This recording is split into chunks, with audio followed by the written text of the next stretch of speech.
Halo pelaku buku, di video kali ini aku akan mengajak kalian sedikit flashback ya di masa SMP atau SMA saat kita ini disuruh oleh guru bahasa Indonesia untuk membaca satu buku lalu memberikan ulasannya. Sebagian dari kita mungkin berpikir, waduh, membaca bukunya aja lama, apalagi mengulasnya. Ini bisa-bisa tugasnya nggak selesai nih. Sebagian lainnya mungkin merasa kalau oke lah membaca, tapi kalau memberikan ulasan, waduh, puyeng. Nah, salah satu alasan kita ini nggak terlalu suka mengerjakan sesuatu itu karena mungkin kita nggak tahu apa sih alasan atau manfaat mengerjakan hal itu. Kalau kita sudah tahu, biasanya mungkin kita akan menyenanginya dan akan melakukannya terus-menerus. Nah, di video kali ini aku akan membahas sedikit tentang apa sih manfaat yang aku rasakan setelah mereview buku secara berkala. Video ini mungkin cocok untuk kalian yang masih akan berencana mereview buku pertama yang sudah kalian selesai baca.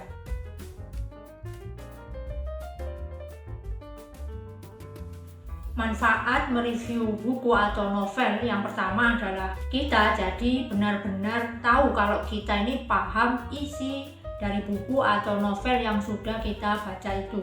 Misalnya nih, waktu aku selesai membaca buku Copywriting karyanya Rianto Astono. Di situ aku jadi paham nih trik untuk menarik audiens ataupun target market, yaitu dengan menggunakan copywriting yang tepat. Manfaat mereview buku yang kedua adalah kita jadi paham nih poin-poin penting apa sih yang kita dapatkan setelah membaca buku atau novel itu.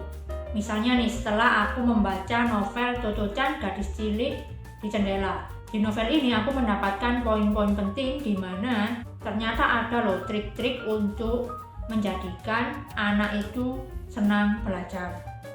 Manfaat mereview buku atau novel yang ketiga adalah kita bisa menyampaikan pendapat mengenai novel atau buku yang sudah kita baca itu. Salah satu contohnya waktu aku selesai membaca bukunya Dwi Suiknyo yang judulnya How to Manage My Money.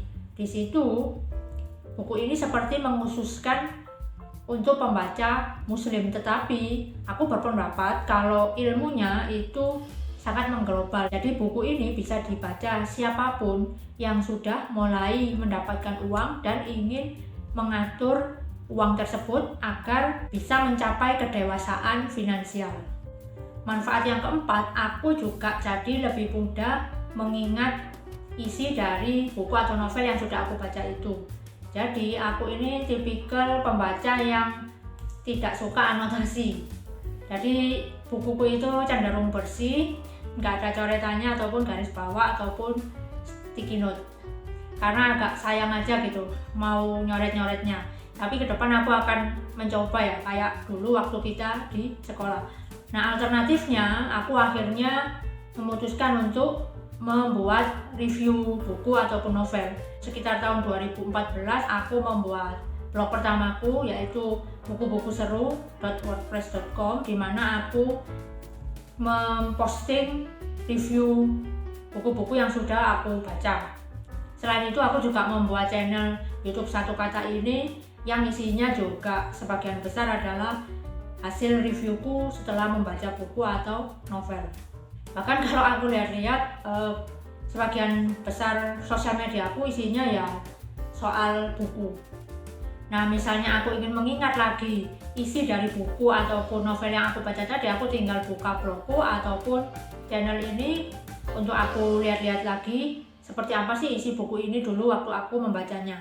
Yang kelima, kita bisa belajar untuk merekomendasikan satu buku atau novel yang sudah kita baca kepada orang lain. Karena memang salah satu tujuan dari review buku itu adalah memberikan rekomendasi kepada mereka yang belum membacanya dan menurut kita mereka perlu untuk membaca buku atau novel itu.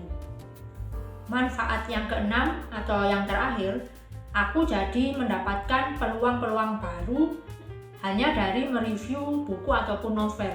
Apalagi di zaman serba digital seperti ini, peluang itu seperti terbuka lebar, asalkan kita mau mencoba dan berusaha.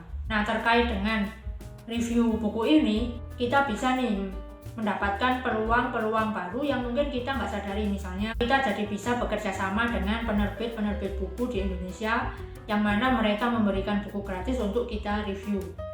Selain itu, kita juga bisa menjadi affiliate marketer, di mana kita mereview buku, lalu kalau ada orang-orang yang mungkin tertarik, kita bisa merekomendasikan link tertentu agar mereka bisa lebih mudah untuk membelinya. Bahkan kita juga bisa menjadi mitra penerbit-penerbit dan ikut membantu menjualkan buku-buku terbitan mereka. Kan lumayan ya, kalau memang ada yang terjual, ya kita mendapatkan cuan.